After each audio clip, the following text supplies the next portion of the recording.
Kia ora, I'm Chelsea Daniels, and this is The Front Page, a daily podcast presented by the New Zealand Herald.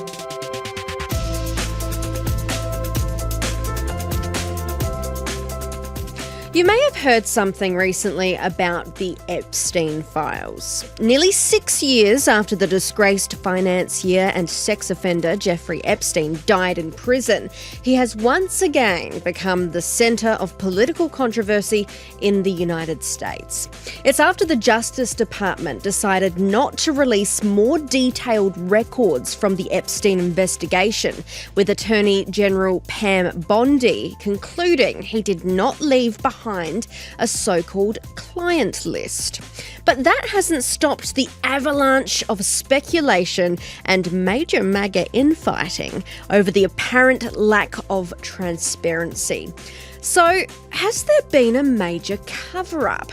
Or have we succumbed to another Kennedy-esque conspiracy and there's actually nothing to see here? Today on The Front Page, Associated Press Washington correspondent Eric Tucker will take us through the latest in the Epstein saga. First off, Eric, are you able to give us a little bit of background on this Epstein scandal?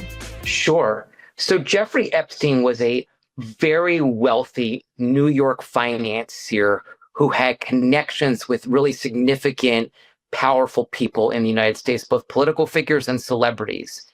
And he was arrested in 2019 on sex trafficking charges. He was basically accused of having sexual relationships with underage girls at different properties. And one of the things that I think has really captured the public's attention is that weeks after his arrest, he was found dead in his New York jail cell, and the authorities quickly determined that that was a suicide.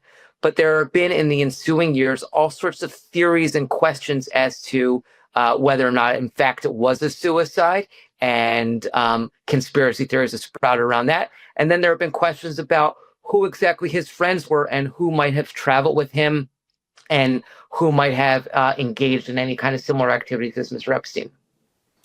So what was promised earlier this year by the Trump administration?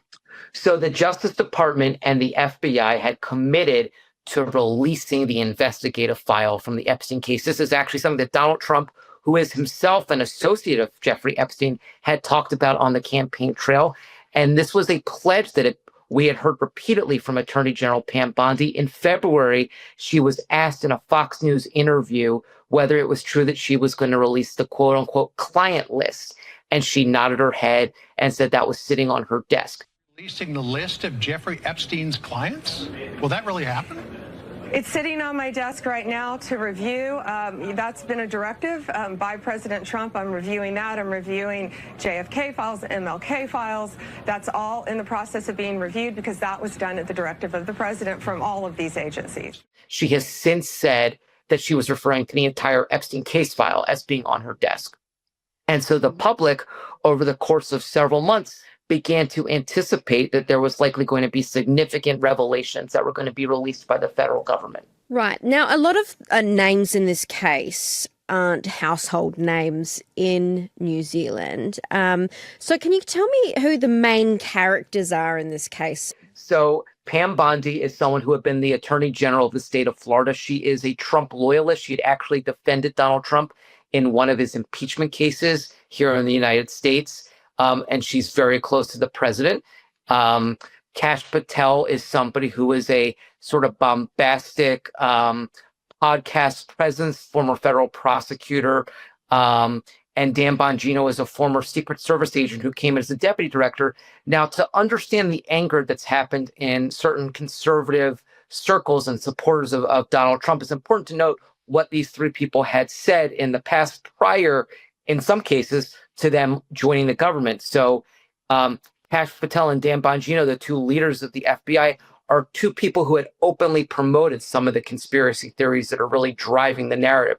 They had openly questioned the idea about whether Jeffrey Epstein had been in fact murdered instead of committed suicide. They had talked about a cover-up in the government. So these are people who, prior to joining the FBI, had talked about and sort of raised the hope and expectation that they were going to release and going to be able to make public all sorts of documents. And they contributed, I believe, to the public anticipation that perhaps there had been a cover-up, perhaps there were documents that had not been yet seen. And I think the anger of some of Donald Trump's base has to be sort of recognized against that fact. Right. So were there files released recently?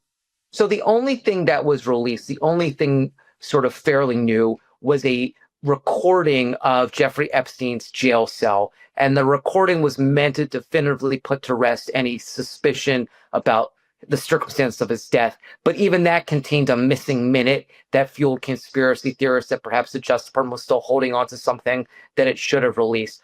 But beyond that, though, the Justice Department, in a 2-page memo last week that's caused a lot of consternation, said it had concluded that it wasn't going to release any other information because it said the materials that it reviewed were pornographic in nature and not fit for public consumption. There was no public value, so they didn't release anything. And they also said that there was no client list, so that he didn't maintain a list of clients that didn't come upon it.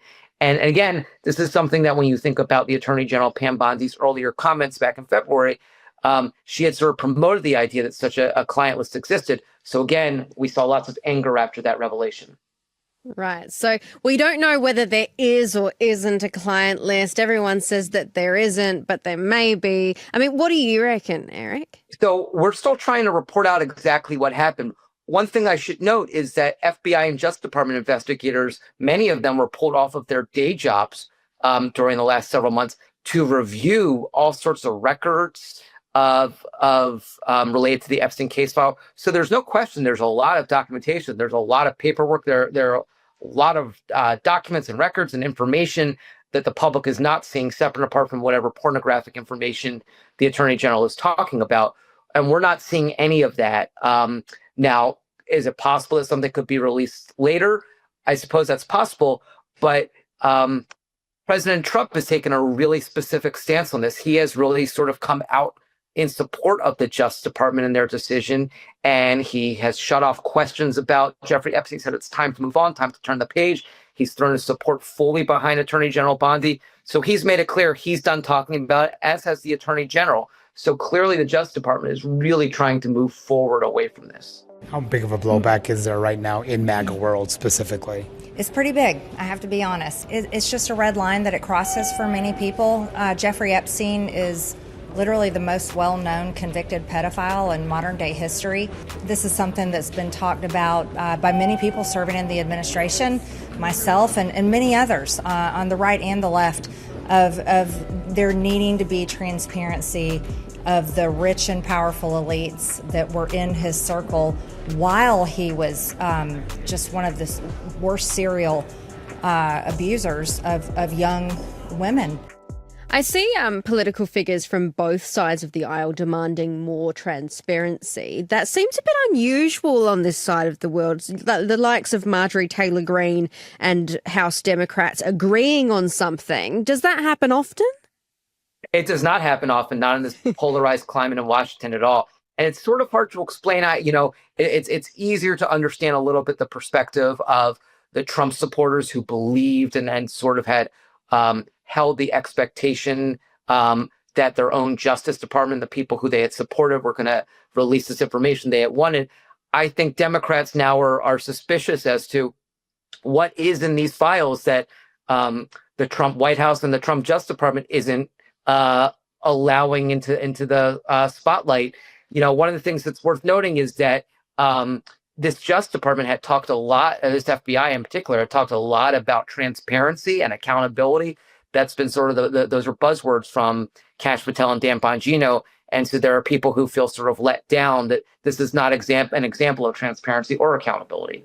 In terms of releasing the files, though, how hard would it be for them to release them? I understand that there will be sensitive information in, but for example, here, you'd ask the government for something, and if they don't or can't legally tell you something, then they just black it out. Is that something similar that happens in the US, or if they release something, it has to be full transparency? No, that's an outstanding question, and I think it is certainly the norm, just as you mentioned here in the Justice Department, that people who are not charged, who are not accused of wrongdoing, but whose names might surface in an investigation, it is not the custom to release their names into the wild. And so there should presumably be a mechanism to redact it. And again, that's a great question. We don't know why in this case they made a decision not to release the information with blacked out or redacted, big black lines through them. I suspect, though, that would not have satiated the public's desire for more transparency and information to have released records but not have given the names. I think part of what's really driving this is there's this sense and the suspicion that there are all sorts of big, powerful names here. And part of that is, in fact, based in the fact that, celebrities and big political figures did, in fact, fly on Jeffrey Epstein's plane. He was really well known to people who were, former presidents. But again, there's been no public allegation, no suspicion that anybody other than Jeffrey Epstein and another person who was charged along with him, a former British socialite girlfriend named Ghislaine Maxwell, they're the only two who have ever been accused of any sexual wrongdoing.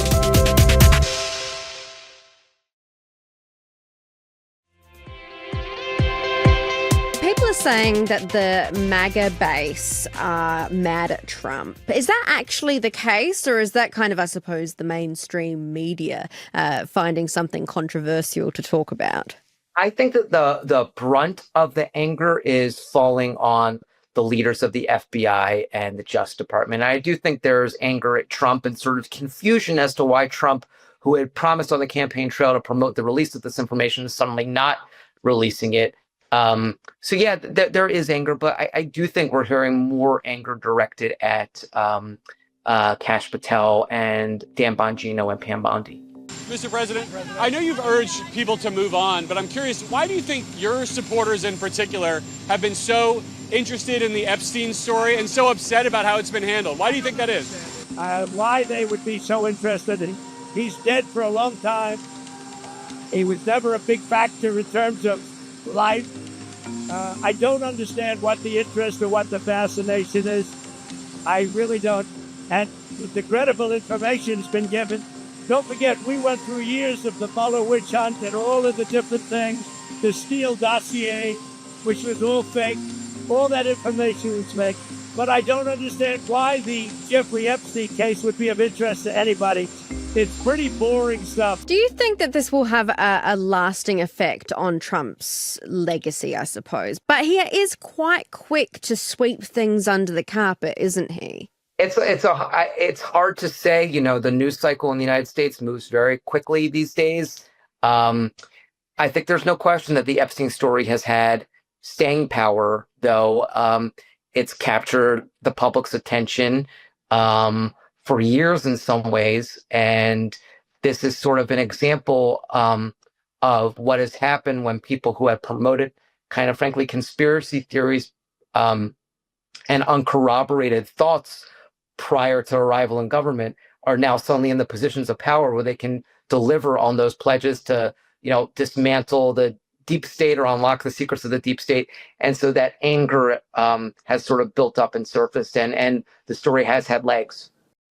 I suppose it has all of the makings of a really good conspiracy theory, doesn't it? It's got famous names. It's got, as soon as those flight logs came out, people were searching the internet for photos of them at parties, and it's got all of that. It's got the secrecy. It's got the mysteriousness. And like you said as well, those people who were pushing that conspiracy theory now actually getting into power. Do you think it's now been a case that they've gotten in to the FBI, say, and realised that it's not as easy as to release information as one may have thought legally? That's absolutely true. I think there's no question about that. And one of the things that I think we haven't talked about that's worth noting is that the two leaders of the FBI were very quick, I think, being able to correctly see around the corner. They used different interview appearances, over the course of really, frankly, weeks to tell people, hey, I know you may think that Jeffrey Epstein was murdered, but we've seen the video ourselves. He committed suicide. There's no doubt. And so I think that was their early signal of sort of, frankly, a recognition that some of the things they had said or sort of foreshadowed or forecast weren't going to come to pass. But there was no question, as you said, that it's proven difficult for people who are now in power to make good on some of those pledges. Absolutely. What should the public expect next? We're all sort of waiting to see. There was a blow up at the White House last week between Pam Bondi, the Attorney General, and FBI Deputy Director Dan Bongino. He actually was reported to have not come to work on Friday to sort of contemplate his fate. And people close to him said that he was considering resigning.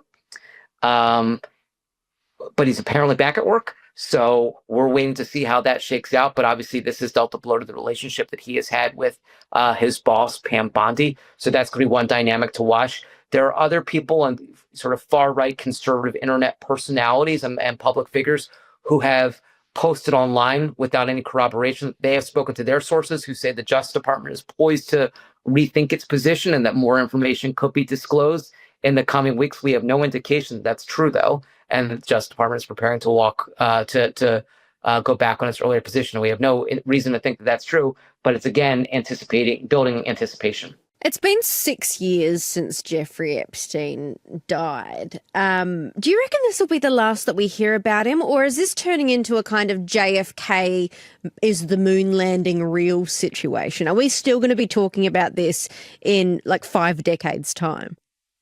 Certainly the Trump administration hopes that this story's over. The Attorney General appeared at an unrelated news conference today. She wouldn't take any question about it, said, I'm not talking about Jeffrey Epstein. President Trump has said, we're done talking about him. He died 6 years ago, as you mentioned. It's hard to say whether this will have that same kind of staying power, but there's no question the Trump administration is really working hard to turn the page. They don't want to face any more questions about this. Thanks for joining us, Eric. Oh, thank you. Great conversation. Appreciate it. That's it for this episode of The Front Page. You can read more about today's stories and extensive news coverage at nzherald.co.nz. The Front Page is produced by Ethan Sills and Richard Martin, who is also our editor. I'm Chelsea Daniels. Subscribe to The Front Page on iHeartRadio or wherever you get your podcasts, and tune in tomorrow for another look behind the headlines.